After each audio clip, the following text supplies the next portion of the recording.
What is going on, Hive Warriors? So we need to talk about the data that we actually see, why it's showing that no matter what, diets just absolutely do not work. Why is this? Let's go ahead and look at the data video. All right, so the NCHS released information looking at the reported diets used during 2015 to 2018, and basically there was a 17% population usage of diets, which grew from 2007 to 2008 trend by 14%.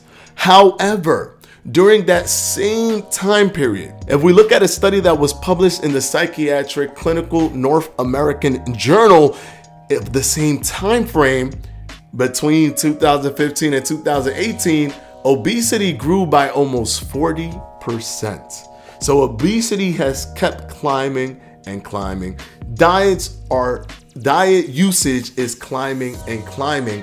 And you would think that it would have a direct effect in the totality of the obesity pandemic, that would start to go down as this goes up, almost like they're gonna start meeting each other then crossing each other. But that is not the case, and it could mean a lot of different things, but it's important to understand this because diets normally do not work, and it isn't because of caloric restriction. And it actually kind of infuriates me when people try to use this as a trick to say, oh, well, you see these numbers, therefore, like, I could discern easily that because of this, caloric restriction does not matter, so don't do caloric restriction because the numbers prove it. No, there could be so many different variations for this. For example, the number one problem that we have in the United States specifically isn't even weight loss. It is weight regain. Even the person that has 800 pounds on them has lost weight throughout the course of their life, but they've gained it all back because that is the actual issue that we are dealing with. People just can't keep the weight off. So if I were to report that I was doing a diet, I would accurately be reporting that. But if I'm reporting that I'm doing a diet and I cannot stick to the diet after I've reported it, it doesn't matter. My weight will still go back to normal and then some if I continue down that path. Weight regain is the problem, and a lot of people just don't get it. They want to black and white all of these different numbers to show, hey, look, calorie restriction isn't a thing.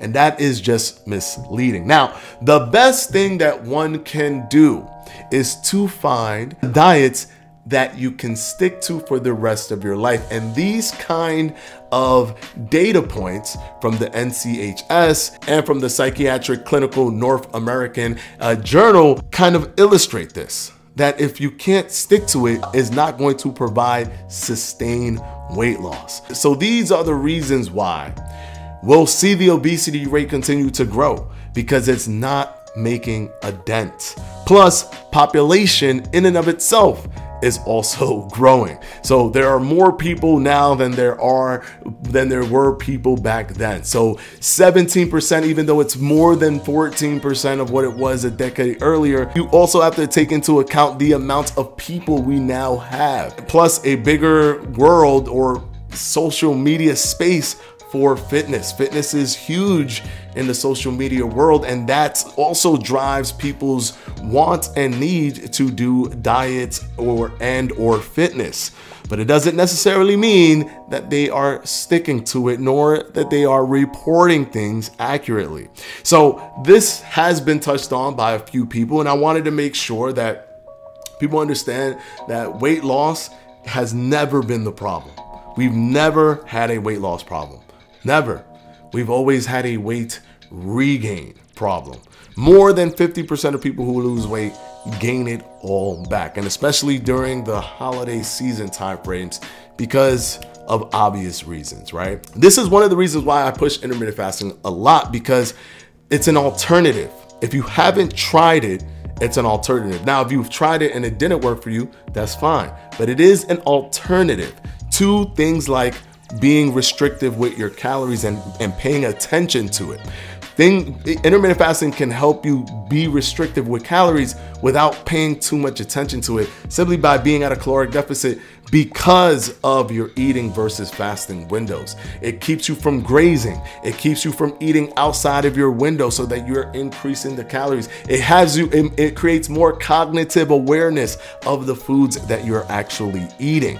So there are a lot of benefits to intermittent fasting. Plus, because of this removal of everything being so strict and stringent, a lot of people actually can stick to a 16-8 protocol, eating for 8 hours, fasting for 16 hours, or a 24 protocol, or a 5-2 diet where they fast for 2 days out of the week and eat normally for 5 days. It's easier for them to do because there's not a lot of thought that has to go into it. They simply just need to focus on, well, as long as I make sure I eat here and I make sure I don't eat here, I should be fine. And a lot of people lose weight that way and keep it off because they can keep the same strategy going. It's not mentally taxing.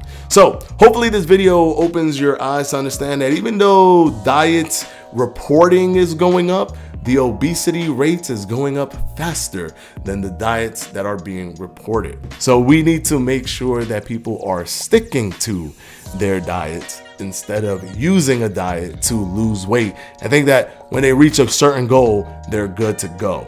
You're not good to go. You have to create a lifestyle. All right, hopefully this video helps you guys. And of course, I'm going to pin Patreons down in the comment section below, and I'll see you in the next one. Peace.